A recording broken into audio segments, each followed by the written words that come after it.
Railway station నుంచి bus స్టాండ్కి reach అయ్యి అక్కడ ఒక బస్ ఎక్కాం. బాగా అలసిపోయామని చెప్పి ఒక స్లీప్ వేసి రూమ్కి అయితే రీచ్ అయిపోయాం.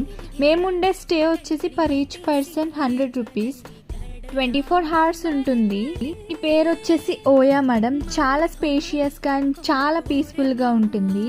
ఫ్రెష్ అప్ అయిపోయి లంచ్ తినేసి మేమైతే గిరి ప్రదక్షిణ స్టార్ట్ చేస్తాము.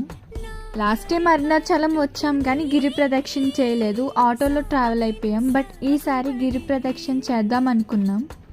ఆఫ్టర్నూన్ మంచి ఎండలో అయితే స్టార్ట్ చేసాము. అందరం కలిసి ఉంటే అసలు అలసిపోం కదా, ఏదో ఒకటి మాట్లాడుకుంటూ మాకైతే టైం పాస్ అయిపోయింది. అండ్ ఆల్సో మధ్య మధ్యలో లింగాలు కూడా వస్తాయి కదా, వాటిని కూడా దర్శనం చేసుకుని మేమైతే అలా మంచిగా నడిచామన్నమాట. మధ్యలో శ్రీ రమణ ఆశ్రమానికి కూడా వెళ్ళాము. అక్కడ ఫోన్స్ అలౌ లేదు, అందుకే వీడియో క్యాప్చర్ చేయలేదు అనమాట. మధ్య మధ్యలో యానిమల్స్ని కూడా క్యాప్చర్ చేస్తూ చాలా బాగా అనిపించింది.